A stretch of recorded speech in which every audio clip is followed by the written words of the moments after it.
큐티 본문을 나누는데요. 이번 주부터는 여러분들 큐티집을 보시면은 골로새서를 다루게 됩니다. 지난번에 우리가 에베소서를 다룬 적이 있는데 이 에베소서는 예수님의 몸된 교회를 다루는 그런 책이었죠. 자, 그리고 이 골로새서는 교회의 머리 되시는 예수 그리스도를 다루는 그런 책입니다. 그래서 한 세트라고 말씀을 드렸어요. 그래서 이 골로새서가 머리라면 에베소서는 몸통이다라고 기억을 하시면 됩니다. 그래서 여러분들이 우리가 찬양도 이 예수님을 더욱 사랑 이렇게 예수님에 대한 찬양을 참 많이 했는데 여러분들이 예수님이 누구신지를 정확히 알려면 적어도 성경에서 세 권을 자세히 보셔야 돼요. 하나가 뭐냐면은 요한복음이고요. 또 한 권이 히브리서고 그리고 마지막이 바로 오늘 우리가 살펴본 골로새서입니다. 이 세 권을 자세히 보셔야 예수님이 어떤 분이신지를 우리가 명확히 알 수 있는데, 그래서 이 골로새서를 큐티하시면서 꼭 예수님은 누구신가라는 관점을 가지고 큐티하시기를 바라는데요. 이 골로새 교회는 바울이 개척한 그런 교회가 아니고 바울에게서 배운 에바브라라는 그런 제자가 가서 개척을 했습니다.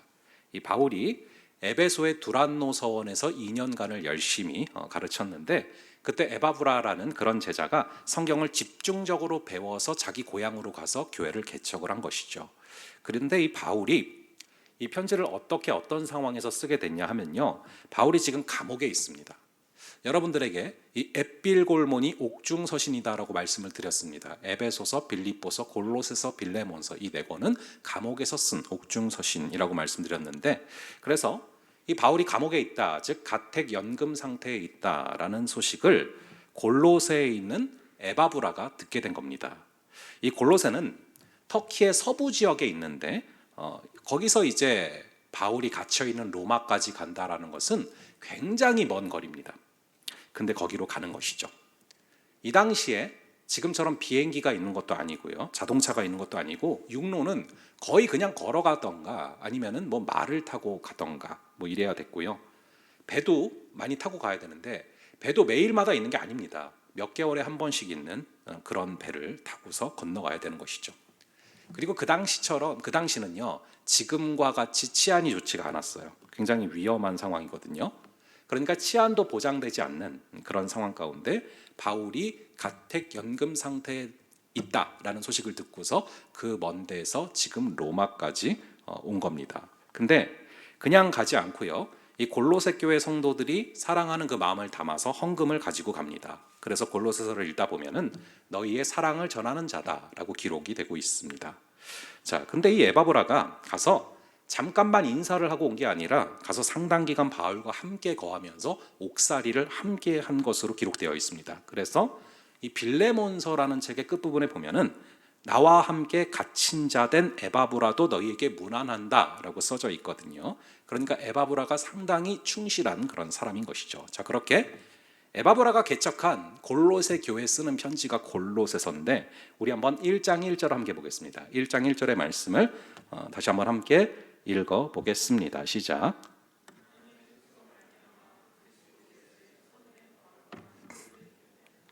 바울이 자신을 소개할 때 그리스도 예수의 사도라고 합니까? 그리스도 예수의 종이라고 합니까? 그리스도 예수의 사도라고 하죠.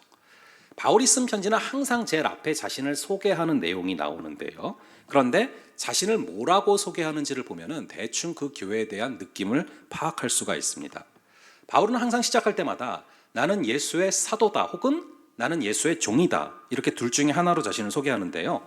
나는 예수의 사도다라고 말을 하면서 시작되는 편지는 대부분 그 교회에 뭔가 문제가 있는 경우가 많습니다. 왜냐하면 굳이 자기 자신을 스스로 사도다라고 말을 하는 이유는 자신을 변호하려고 하던가 아니면은 자신이 사도로서 이 교회에 뭔가를 바로 잡아야 된다라는 뉘앙스를 말하는 것입니다.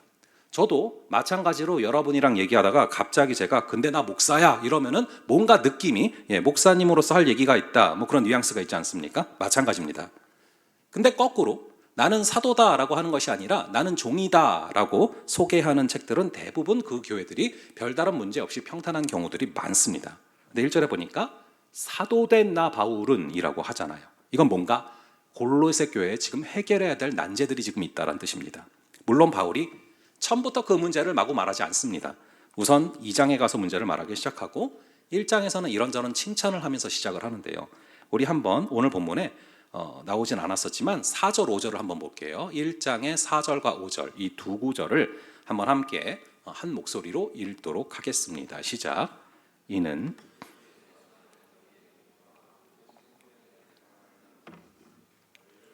하늘에 쌓아둔 소망으로 말미암음이니 곧 너희가 전에 복음 진리의 말씀을 들은 것이라.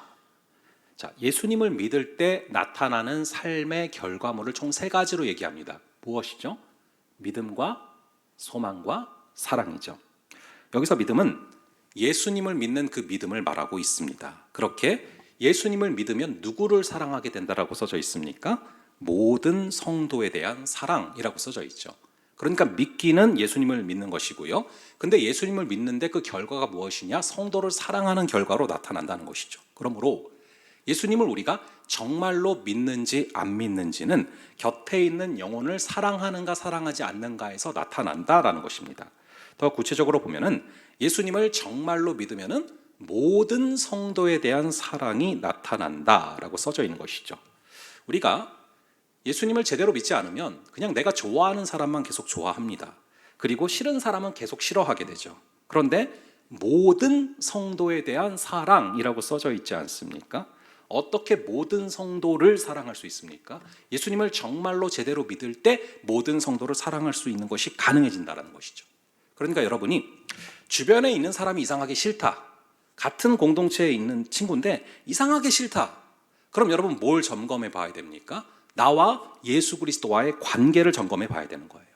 우리 한번 에베소서 2장 13절 14절 한번 볼게요. 에베소서 2장 13절과 14절 두 구절을 함께 읽어보겠습니다. 시작.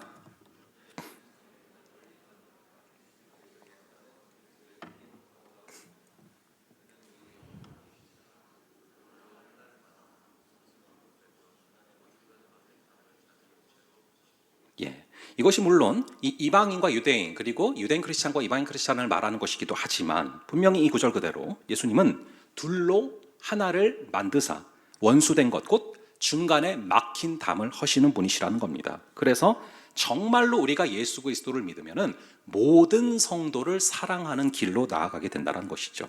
이어서 오늘 본문 1장에 나왔던 5절을 한번 볼게요. 5절도 함께 읽어보겠습니다. 시작. 너희를 위하여 하늘에 쌓아둔 들은 것이라. 소망이죠. 그래서 믿음, 소망, 사랑 이 세 가지는 항상 함께 가는 것입니다.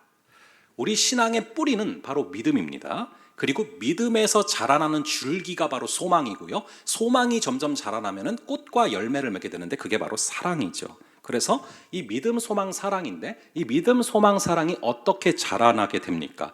5절 하반부에 보면은 곧 너희가 전에 복음 진리의 말씀을 들은 것이라. 믿음과 소망과 사랑이 어떻게 자라난다라고 써져 있습니까? 복음 진리의 말씀을 들었기 때문에 쌓여간다라고 써져 있죠.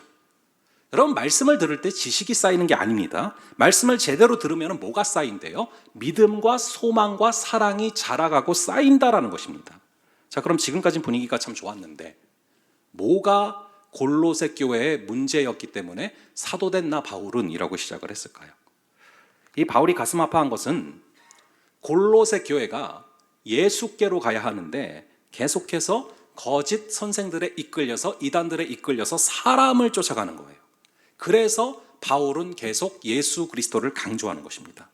이 골로새 교회는 바울이 자기가 직접 해서 세운 교회는 아니었지만 그럼에도 불구하고 굉장히 가슴 아파하면서 고뇌하는 것을 보게 돼요. 그는 이렇게 말을 합니다. 바로 오늘 본문의 24절을 함께 볼게요. 24절의 말씀을 함께 읽어 보겠습니다. 시작. 나는 이제 남은 고난을 그의 몸된 교회를 위하여 내 육체에 채우노라. 아멘. 바울은 지금 감옥에 있어요. 바울이 왜 감옥에 있습니까? 주님의 몸된 교회를 위해서 복음을 전하다가 지금 감옥에 갇힌 거예요. 사실 바울은 감옥에 갇힐 이유가 하나도 없는 사람이에요. 공부도 잘했고요. 집안도 좋았고요. 잘 살았어요. 근데 예수님을 믿고 나서 자원함으로 말미암아 감옥에 갇힌 것 같은 힘겨운 삶을 살았다는 겁니다. 예수님을 믿고 난 후부터 항상 돈이 없었고 항상 배고팠고 항상 고난을 받았습니다. 그런데 신기한 것은 그 고난을 뭐 한다라고 나옵니까? 그 고난을 기뻐한다라는 것입니다. 심지어 그리스도의 남은 고난을 내 육체에 심노라, 그리스도의 남은 고난을 내 육체에 채운다라고 고백하죠. 이 그리스도의 남은 고난을 내 육체에 심는다는 고백은 예수님의 십자가 고난이 우리를 구원하기에 부족했다라는 그런 의미가 아니고요, 정말로 예수님을 사랑하고 정말로 예수님을 따라가는 사람들은 불가피하게 고난의 자리에도 함께하게 되는데, 피할 수 없는 그 고난을 다른 사람이 아닌 내가 감당하겠다라는 그런 고백인 것이죠. 여러분, 정말로 주님을 사랑하십니까? 그렇다면 우리가 주님께서 고난받는 그 자리에 계실 때 고난받는 그 자리에 함께하는 것이 맞다라는 것입니다. 여러분, 예를 들어서 여러분들이 이렇게 데이트를 하는 거예요. 그래서 인천대공원에 가서 심야 데이트를 하게 됐습니다. 그런데 갑자기 거기서 어깨들이 나타난 거예요. 여러분, 이 어깨들은 항상 똑같은 말을 하잖아요. 어이, 그림 좋은데 뭐 이러면서요. 남자는 절로 가봐, 여자는 일로 오고, 딱 이러는 거예요. 그럴 때 형제들이 어떻게 해야 됩니까? 예 하고 순종하고 가면 됩니까? 안 되는 거죠. 큰일 나는 거죠. 그럴 때는요, 끝까지 싸워야 되는 거예요. 사랑하는 사람을 지키기 위해서 코피가 날 수도 있고 이빨이 빠질 수도 있겠죠. 하지만 상처가 클수록 영광은 훨씬 더 큰 거예요.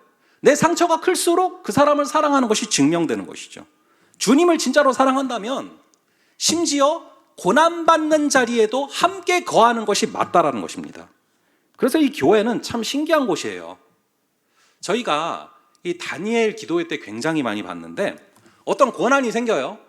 그럼 그 고난을 해결해 달라고 막 교회를 나왔다가 하나님을 만나는 경우가 많잖아요. 근데 거기서 끝인다. 그럼 반쪽짜리예요. 그건 50점짜리입니다. 더 하나님을 깊이 만나다 보면은 이제는 고난을 피하는 게 아니라 고난을 이길 수 있는 힘을 달라고 기도하면서 고난을 기꺼이 감당하는 자리까지 나아가게 된다는 것이죠.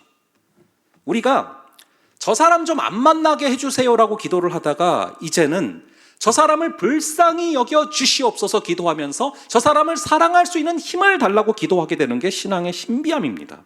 그리스도의 남은 고난을 내 육체에 심노라, 이 고백을 할 수 있는 저와 여러분 되기를 간절히 바랍니다.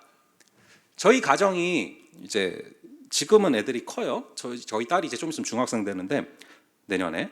근데 이제 이 애들이 나올 때요, 첫째를 출산할 때 굉장히 저희가 쉽게 낳았어요. 아내가 물론 어려웠겠지만 그래도 상대적으로 굉장히 쉽게 낳았는데, 그래서 당연히 첫째도 쉽게 나왔으니까 둘째도 쉽게 나오겠지라고 생각을 했는데 그게 굉장히 오산 중에 오산이었어요.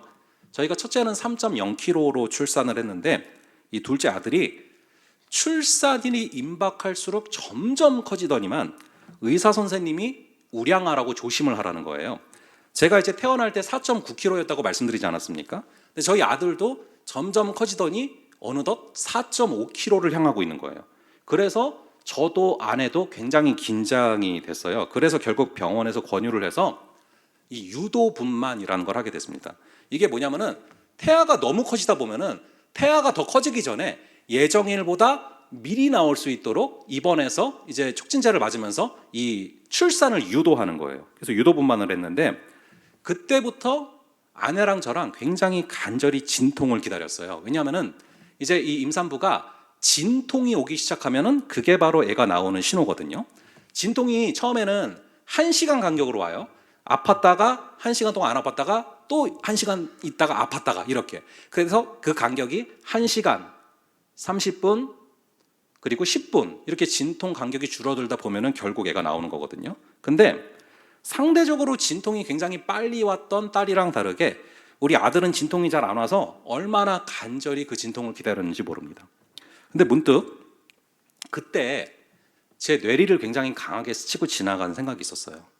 지금 아내랑 저랑 뭔가 이상한 거죠. 왜냐하면 원래 진통이나 통증이나 고난 이런 건 원래 우리가 싫어하는 거 아닙니까? 근데 왜 병원에서 지금 우리가 이렇게까지 진통이 오기를 기다리고 있지? 가만 보니까 극심한 진통은요, 새로운 생명이랑 가장 밀접하게 연결되어 있는 신호인 거예요. 그래서 실제로 병원에서 수간호사 선생님이 그런 얘기를 해주시더라고요. 여자가 진통이 와야 출산을 해낼 그 힘의 크기가 생긴다. 즉 난생 처음 겪는 그 진통의 크기가 난생 처음 하는 그 출산을 해낼 그 힘을 준다는 것이죠. 그래서 나한테 삶 가운데 이런 진통을 주시는구나. 그래서 한국교회에 이런 진통을 주시는구나. 이 고통 다음에는 항상 새로운 탄생의 순간이 기다리고 있구나라는 것이 강하게 와닿았던 그런 순간이 있어요. 이 그리스도의 남은 고난을 내 육체에 심노라. 이것이 우리의 고백이 될 수 있기를 간절히 바랍니다. 이 결단을 할 때 그러한 결단을 통해서 수많은 생명들이 태어나게 되는 거예요. 예수 그리스도의 그 십자가 고난을 통해서 우리에게 영생이 주어진 것처럼 말이죠. 우리 한번 이어서 25절을 볼게요. 25절의 말씀을 함께 읽어보겠습니다. 시작.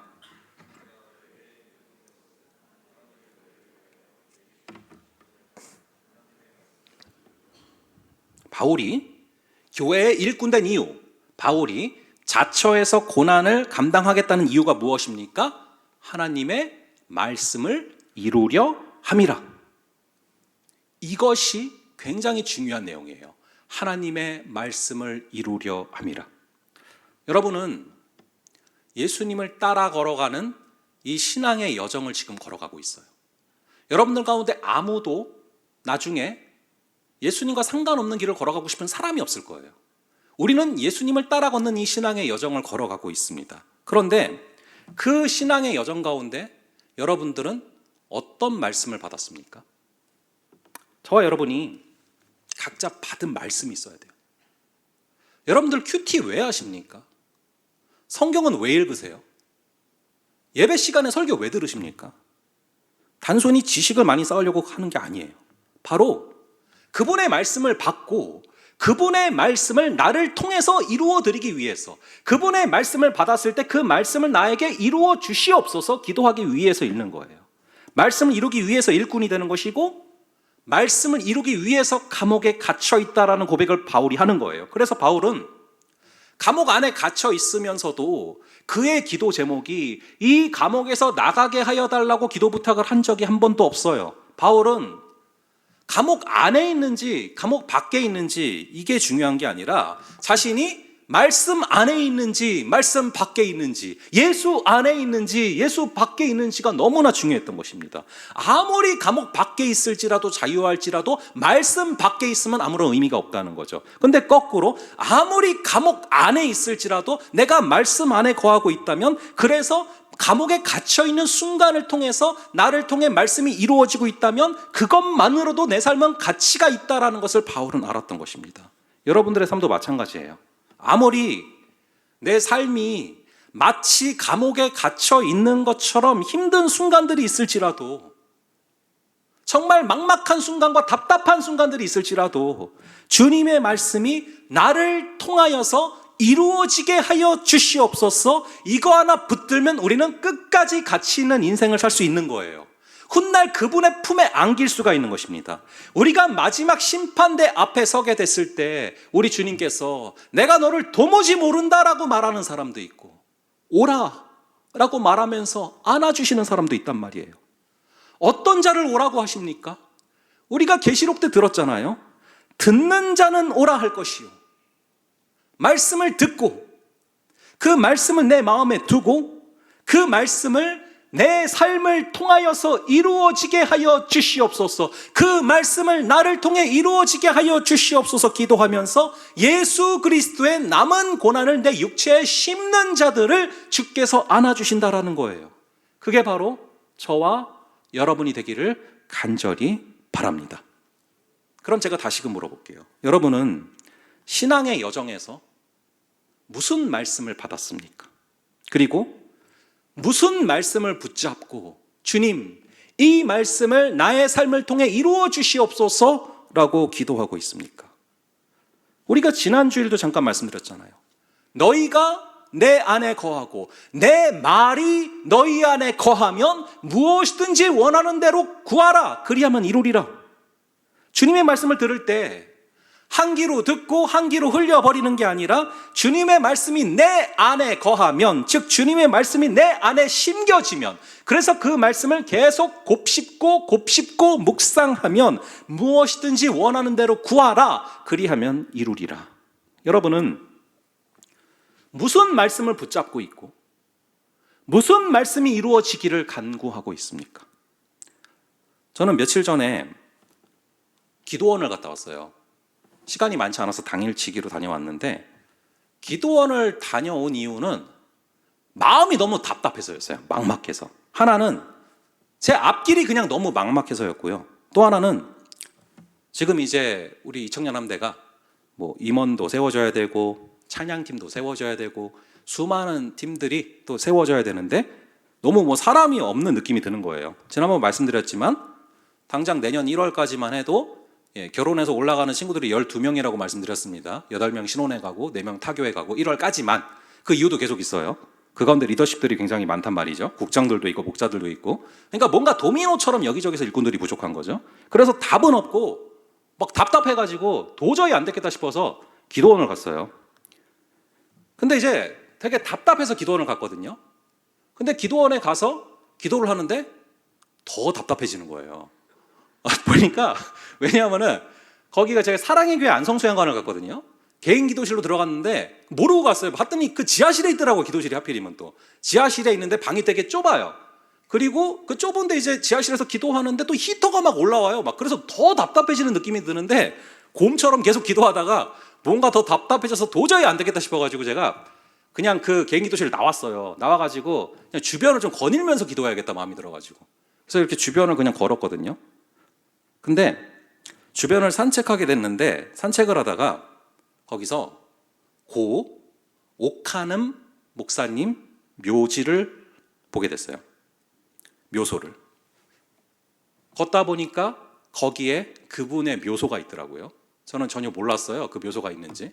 근데 걷다 보니까 묘지가 있어서 뭔가 하고 봤더니 그 오카눔 목사님 묘소인데, 이 오카눔 목사님이 한국교회에 제자훈련이라는 한 획을 그은 그런 패러다임을 바꾸신 목사님이시거든요. 근데 그분의 묘지를 보게 됐어요. 그래서 그 앞에 서서, 그분이 이제 할아버지도 아닌데 그 앞에 서가지고 그 묘지를 보면서 나도 저렇게 끝까지 사명을 마치고 주님의 품 안에 잘 안겨야 될 텐데 나는 끝까지 이 길을 잘 걸어갈 수 있을까?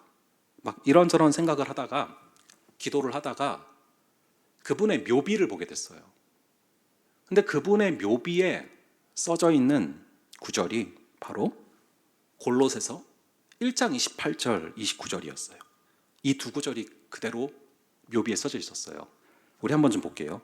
1장 28절 29절 한번 읽어보겠습니다. 1장 28절 29절을 함께 읽어보겠습니다. 시작. 우리가 그를 전파하여 각 사람을 그리스도 안에서 완전한 자로 세우려 함이니 이를 위하여 나도 내 속에서 능력으로 역사하시는 이의 역사를 따라 힘을 다하여 수고하노라. 이 구절을 서서, 거기도 되게 추웠거든요. 서서 몇 번을 곱씹어 봤는지 몰라요. 계속해서 묵상하고 또 생각하고, 오히려 개인 기도실에서 기도한 것보다 그 묘비 앞에서 기도한 게 훨씬 많아요. 그래서 계속 이 구절을 묵상을 하다가 참 많은 것을 마음에 새기고 왔거든요. 근데 신기한 게 이번 주 큐티 본문에 또 이게 있는 거예요. 이번 주일이 딱 오늘 본문이 딱 이거더라고요. 제가 최근에는 하도 바빠가지고 정신이 없어가지고 한 달치 큐티를 어떻게 하겠다 이 생각도 못하고 그냥 일용할 양식이었거든요. 말 그대로 그날 겨우 큐티하고 그날 겨우 큐티하고. 근데 보니까 기도원 갔다 와서 며칠 뒤에 보니까 스바냐서가 끝나고 골로새서가 시작이 되는데 또 이거를 보게 하시는 거예요. 저는 굉장히 신기했어요. 기도원에 갔다가 기도하다가 기도하는 게 답답해서 심지어 밖으로 나갔는데 보게 하신 게 이 구절이었고, 또 큐티를 하다 보니까 또 이 구절을 보게 하시고, 그리고 묵상하면 할수록 더 신기한 게 내년도 우리 청년함대를 위해서 기도하면서 주신 구절이 있어요. 10년 가운데. 근데 그 구절과도 너무 밀접히 연결되어 있는 구절인 거죠. 저희가 이제 2024년도에 우리가 붙잡고 달려가야 될 그 구절을 제가 내년 첫 주일에 예배 시간에 선포할 거예요. 아직까지는 비밀입니다.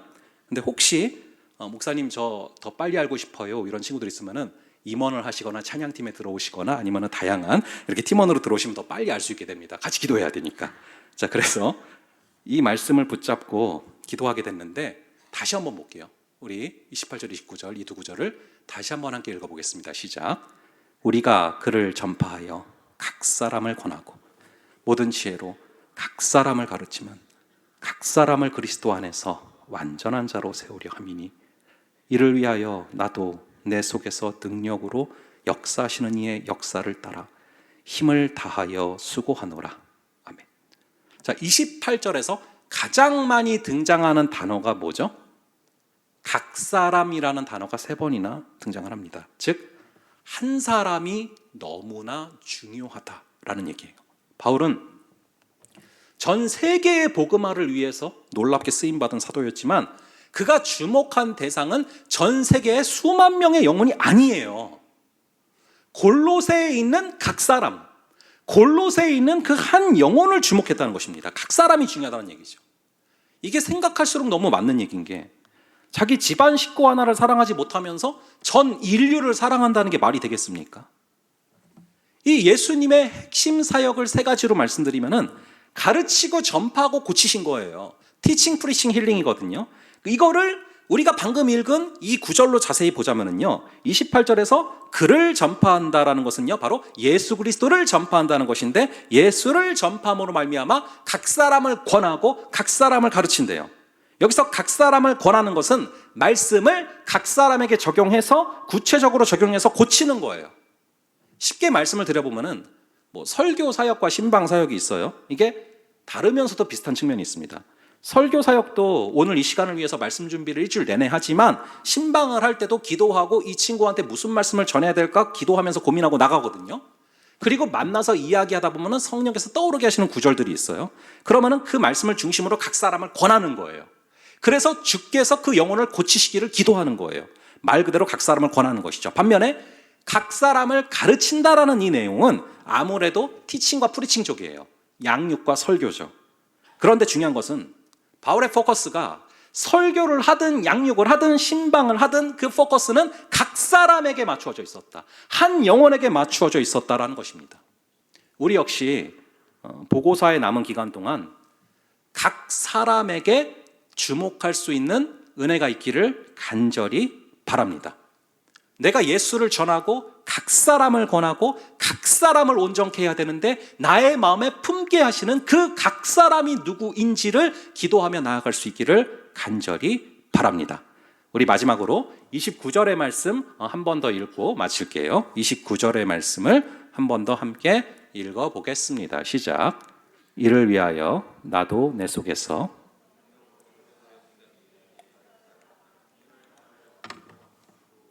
바울은 각 사람을 온전케 하기 위해서 2가지를 한 것이 나와 있어요. 하나는 성령의 능력에 전적으로 의존을 했어요. 성령님의 능력에 전적으로 의존을 했습니다. 근데 그것으로 끝나는 것이 아니라 동시에 자신이 할 수 있는 최선을 다했어요. 그래서 나도 내 속에서 능력으로 역사하시는 이의 역사를 따라간 것, 이것이 바로 성령님을 전적으로 의존한 거예요. 나의 힘으로는 안 된다는 것을 안 거예요. 근데 그것으로 끝난 것이 아니라 뭐를 했습니까? 힘을 다하여 수고했어요.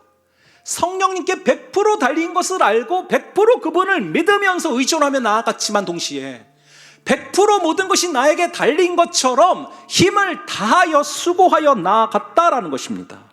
우리 역시 성령의 능력에 의지하면서 최선을 다하여 힘을 다하여 수고할 때 부족한 우리를 통하여서 골로새서 1장 28절과 29절을 이루어 주시는 귀한 역사가 임하게 될 줄로 믿습니다. 우리 함께 찬양하며 기도하며 나아가겠습니다.